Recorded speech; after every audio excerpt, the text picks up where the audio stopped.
Fucking microphone. A condom. I put it on better than most of the high school boys I went to school with. I'm pretty nervous. This is actually my first night ever doing stand-up comedy.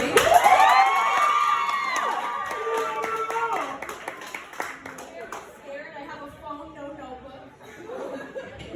Yeah, I'm super nervous. It probably doesn't help that I'm dressed like queer ass from earlier. But I also have teeth that look like they grate American cheese, and it didn't help because yesterday there was this woman. I was on Facebook and I said, I'm super nervous to do this comedy thing. And this woman, she goes, don't worry, I know you're gonna kill it. And it's not because you look like a comedian, you don't.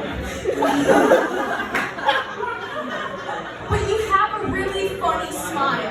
To a fucking picture of me smiling normally. What kind of backhanded shit? I didn't ask for this. I'm actually very new to stand-up comedy, we know this. I'm sure you couldn't tell by my sweaty, shaky palms, nervous anecdote, and the fact that I chose 420 out of all days to start comedy. 420 is very special to me, not because I'm a stoner, but because today's my birthday. I hate to break it to you, but since we have a report now, you are morally obligated to laugh at all of my jokes, or you might just send a little 19-year-old girl crying outside of a downtown Grand Rapids bar and grill. And let's be honest, neither of us want that on our record. My birthday's always been very special to me, but nothing was more special than when I slid out of my mom's womb at exactly 5 in the morning. My mom helped me first, and then my dad, and then my grandpa. Him and I are still very close to this day. But I really like to think that he set the rapport of our relationship from the minute he first held me. Oh, she was born on the same day as Hitler. 10 minutes outside of my mother's puss, and I'm getting compared to the Nazi with one testicle. Fingers crossed that doesn't set the precedent for the rest of my life. Not the testicle thing, you know. You want to know who does have a pair of testes? The homeless guy in the park next to my campus. I don't give a shit if that rumor's true, it scares the fuck out of me. Can you imagine me sitting on a swing set while a homeless dude's 10 feet away from me? Listening to Watermelon Sugar by Harry Styles.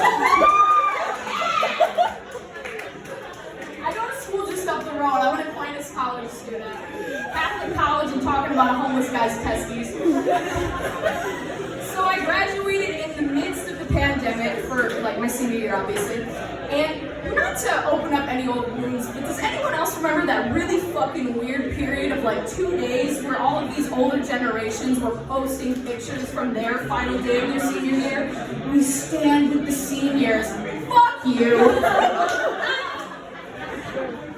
Let me take this to an extreme. In support of my friend who has an incurable case of cancer, here's me when I fucking found out I didn't have a cavity at the dentist. Love you, man. You're a prick. Raise your hand if when I walked up here you thought I was a prick. You guys don't fucking count. It's funny because every single one of my friends thinks so. I swear to God, every time I get close to one of my friends, they'll pull me aside all like conversational, like and be like, oh my God, Hannah, I love you so much, go down on me. And they say, you know, Hannah, we're really good friends, but I'm gonna be honest, when I first met you, I really didn't fucking like you. Is it my shitty smile? That really makes you wonder if you should change your approach when talking to people or just stick it out and see who else sticks it out with you. I have an okay group of friends, so I think that the consistent RBF and moaning in public is really good for rapport.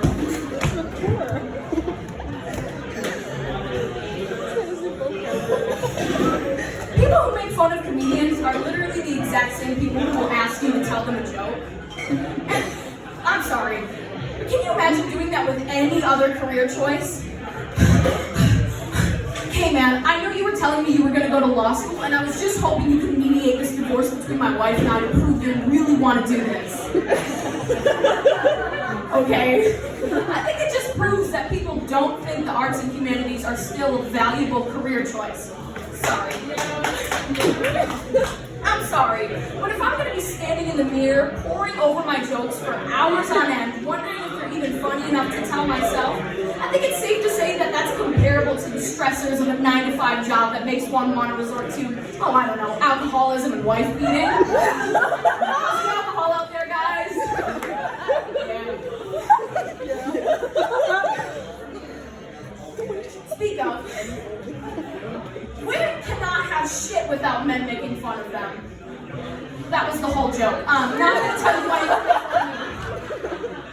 I'm so fucking loud. I am so loud. I used to be such a timid kid.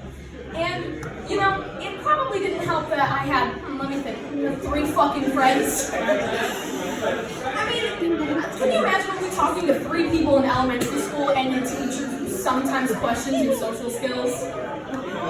That's how serial killers and Redditors are born. One page of the internet. Let me put it to you this way. At least Ross Lynch in the movie My Friend Dahmer had a couple of acquaintances and a doctor who touched him nicely. Anyway, my name's Hannah and I'm very loud. Thanks, everybody.